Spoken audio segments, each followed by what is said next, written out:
Welcome back to the Deep Dive, where we take complex sources and boil them down into the sharpest, most necessary insights for you, the learner.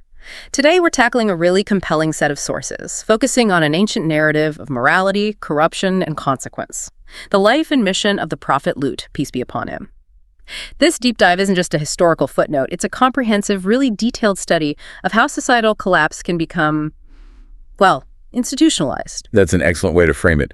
The source material we have today provides a deeply layered exegesis of the story of Lut. It draws heavily on the interpretations of the imams and various religious texts, so we're looking far beyond just a simple account of sin and punishment. This is a profound socio-moral study of a community that faced utter destruction due to systemic indecency, deep-seated avarice, and a collective total rejection of propriety and decency. Okay, so let's unpack this right away. Our mission is clear. We need to navigate this incredibly complex narrative with the detail it demands. We're focusing first on Lut's crucial familial and spiritual connection to Prophet Ibrahim, then the astonishing and specific institutional structures the people built around their widespread corruption, and finally, the dramatic step-by-step account of the divine judgment. We really want to extract those key lessons and warnings that hold surprising relevance for the modern learner, especially, I think, concerning how greed can metastasize into social decay. To set the stage, let's establish Lut's identity and context. He was a prophet sent to several towns, all located along what was recognized as a vital, highly lucrative caravan route. But what's truly foundational to this story is his relationship with Ibrahim, peace be upon him. The sources are very precise, identifying Lut as a very close relative, specifically either Ibrahim's nephew, so the son of Harun ibn Tarij, or alternatively the son of Ibrahim's aunt and the brother of Sarah. And Sarah, of course, was Ibrahim's wife. Wait, I want to linger on that for a second. That familial connection. Whether he's a nephew or a brother-in-law, the source material explicitly emphasizes this bond. Why is that specific family link so crucial to understanding the divine calculus that unfolds later? It acts as a kind of moral proximity and, well, a buffer zone, as you mentioned earlier. This relationship means that Lut is essentially operating under the spiritual umbrella of one of God's greatest friends, Prophet Ibrahim. Because of Ibrahim's piety and his role in God's plan, the process of bringing judgment down on Lut's people just could not be sudden or rash. The deep familial and spiritual bond forces a degree of, let's call it divine diplomacy and intercession, which is a key theme we see playing out. It confirms that God doesn't rush to judgment, especially when that judgment could affect the loved ones of his righteous servants. Right. That structural element, the delaying influence of righteous kinship, is a powerful insight that often gets overlooked, I think. It suggests that even in the face of absolute moral decay, God honors the covenant he has with the righteous. Precisely. It sets the stage for the dramatic dialogue that will eventually happen between the angels and Ibrahim. And it proves that patience and justice are meticulously balanced, even when destruction seems, completely inevitable. So, let's transition into the core of Lut's mission. He was dispatched with a very clear mandate. Call his people back to monotheism, yes, but more immediately and urgently. Demand that they abandon the generalized corruption and indecency that had just become widespread. This wasn't about addressing private failings. This was about confronting a public, pervasive sickness. And the commitment Lut showed is just staggering. The sources highlight that this was not a short mission by any means. Lut exhorted his people patiently for a huge amount of time.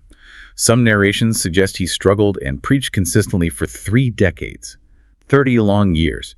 Imagine that sustained commitment, speaking truth to power day in and day out against a tide of cynicism. And the response was not measured disagreement, it was outright hostility. They didn't just reject his message, they actively mocked him and issued threats against him. The ultimate rejection wasn't even theological, it was moral and social. They sought to expel him from their community based on a perverse self-identification. The sources quote their defiance. Expel them from your city. They are people who purify themselves. This quote, it just encapsulates their inverted worldview perfectly. Let's break that down for a moment. They viewed purity, the very thing Lut was preaching, as the offensive, disruptive act. They saw moral uprightness as a foreign substance that had to be purged from their society. That's an incredible level of societal inversion, isn't it? It is the ultimate sign of moral rot. When decency is seen as a social threat, it means the underlying foundations of the community have completely shifted. Lut's demand for purity threatened their established, comfortable, and, well, profitable social order. The source material really captures the sheer despair this caused Lut.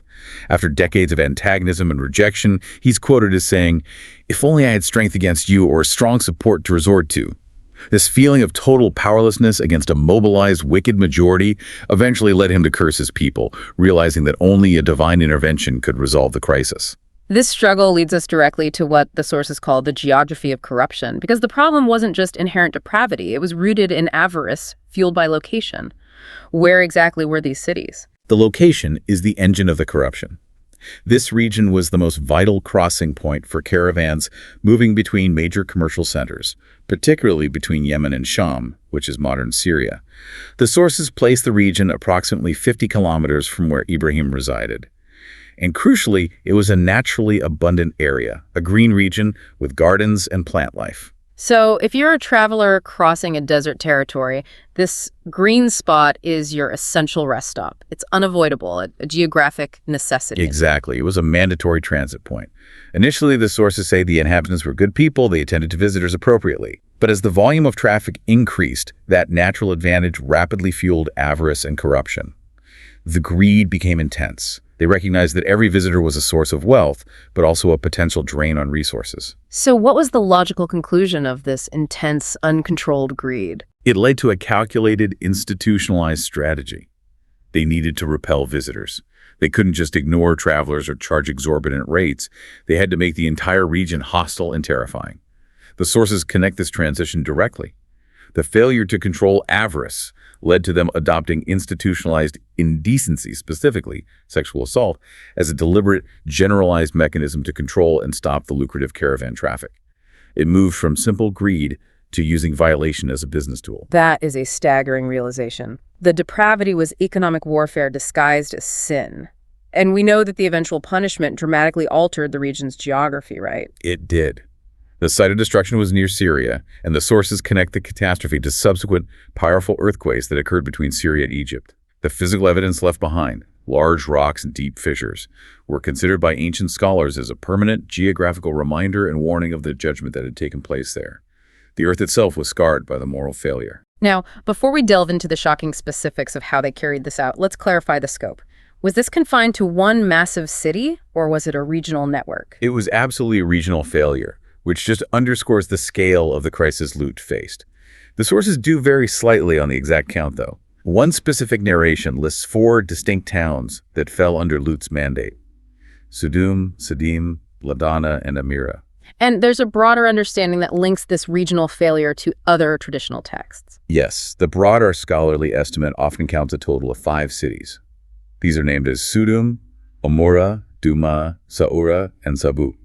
And these 5 locations are widely recognized in other traditions, specifically the Bible, as Sodom, Gomorrah, Admah, Seboim, and Sor.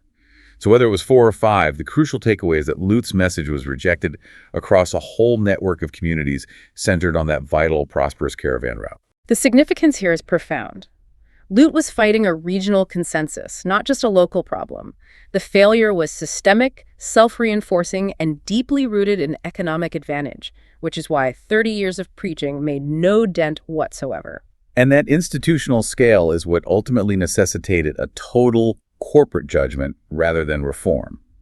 When a society turns evil into bureaucracy, it forfeits its right to exist. Okay, let's move to the analysis of the moral structure of this society. The sources go into incredibly specific detail here. We have to start with the core sin defining the indecency that became the signature of this collapse. The primary indecency, as meticulously noted in the exegesis Memel Bul Bayan, refers directly and specifically to homosexuality. The custom among the men of Lut's people was men seeking satisfaction with other men rather than with women.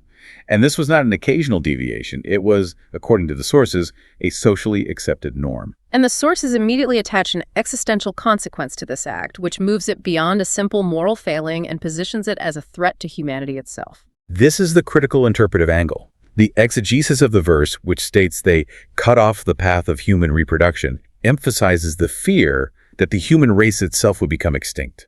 Since the men were finding complete satisfaction only in other men, they abandoned their wives.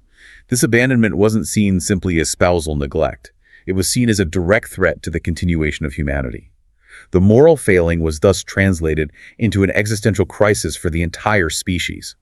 And that makes the consequence total destruction proportional to the threat they posed. That really elevates the context significantly. It was seen as an anti-life activity. Now we have to turn to the most shocking and, frankly, most important insight from the source material, how this corruption was socialized and institutionalized into the legal and economic framework of their society. This is where the deep dive pays off. The moral collapse was not random, it was highly regulated. The people of Lut had zero mercy for passers-by. Their mechanism for repelling visitors began with highway violence and robbery. They would throw small stones, not large ones, but small, deliberate stones, at the travelers. Why the small stone? What was the regulatory function of that seemingly minor act? The small stone was the legal pretext. The source material is explicit. The traveler who was hit by a stone was immediately claimed as the thrower's possession.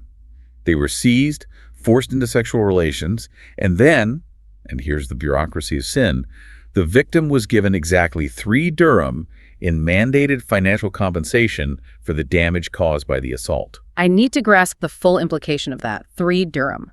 It's not a fine levied on the assailant. It's compensation given to the victim, almost as if the assault was a minor inconvenience, like damaging property. Precisely. It was a fee for service, or maybe a regulated payment for the inconvenience of being victimized. This institutionalized scheme meant that the act was not a crime in their system. It was a regulated interaction. It was the state's way of saying, yes, this violence occurred, but we've regulated the terms, and the payment settles the matter. The 3 dirham transforms the assault from a clandestine evil into an established, regulated source of income and control. And the sources confirmed this system was so deeply rooted that they had judges appointed specifically to manage this process. That is the ultimate proof of institutional rot. They had judicial corruption, where judges existed not to uphold justice or punish the crime, but to preside over disputes that might arise from these assaults. Perhaps ensuring the thrower of the stone paid the correct compensation, or that the ownership of the victim was correctly assigned. This means the law itself was inverted. Its function was to regulate the distribution of victims and the compensation for state-sanctioned sexual assault. It is the purest example of governmental evil detailed in the sources. It speaks volumes about the complete erosion of the public conscience. Moving beyond the highway, the lack of private and public decency was also systemic, which is another crucial diagnostic of their societal failure. Absolutely. The sources describe widespread public lewdness. They performed reproachable things in their meetings. The details provided include openly passing intestinal gases without shame in large gatherings, demonstrating a total rejection of decorum and respect for others in shared spaces.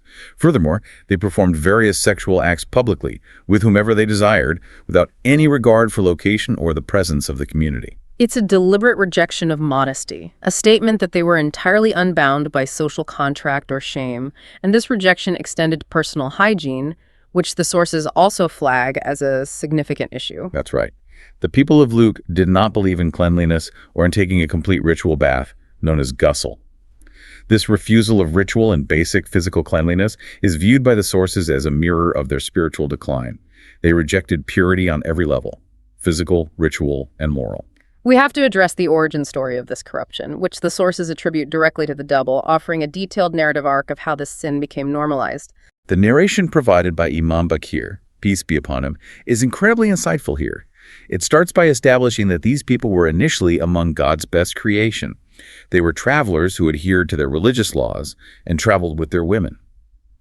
The devil, growing envious of their righteousness and piety, sought ways to interfere and corrupt them. So the community, initially pious, recognized the devil's interference and actually tried to fight back. They did. Yeah. They grew tired of his influence and decided they would wait for the devil on their path one day to destroy him. This is the moment of deception. Instead of the devil in his true form, they encountered what appeared to be a stunningly beautiful young man.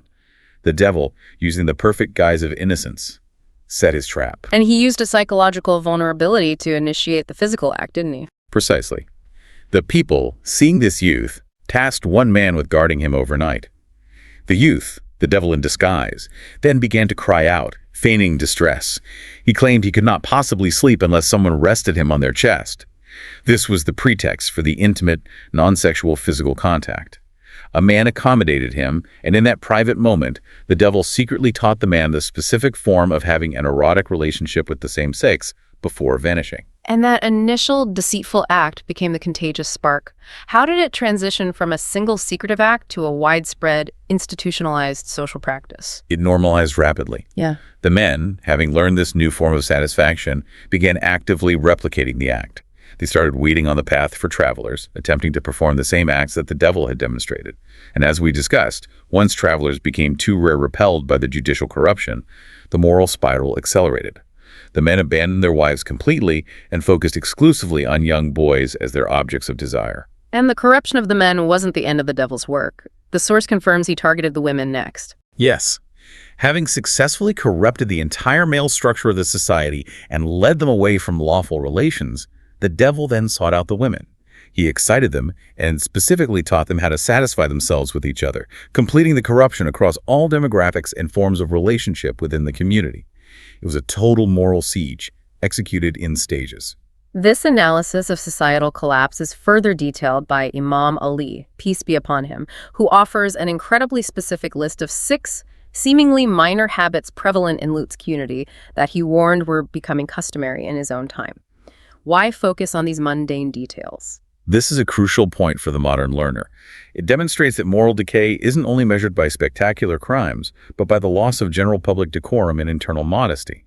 These minor habits are symptomatic of a deeper, generalized loss of shame. Let's explore those 6 habits and what they signify about the societal atmosphere. The first 2 relate to petty, public disorder. Throwing dirt balls using slingshots and throwing small stones using the index finger and thumb. These suggest a culture where petty recreational vandalism and disrespect for public space were common. A society where the small rules of order are constantly flouted. And the third, chewing gum. Chewing gum, in that specific cultural and historical context, often symbolized crude public consumption and a lack of refinement or etiquette. It was a sign of base behavior intruding into social interaction. The next 2 relate to clothing and physical modesty, even when alone. Exactly. Fourth, raising their clothes when alone. This is a subtle but highly telling detail about the loss of internal modesty, even when unobserved. A person who loses their internal sense of shame will eventually lose it in public. Fifth, opening the buttons of their shirts. And sixth, opening the buttons of their capes. These final 2 habits refer to unnecessary exposure, overly casual dress, and a deliberate disregard for proper, respectful attire in public settings. So when you put these 6 habits together, petty vandalism, crude public consumption, and a refusal of proper public and private attire, it paints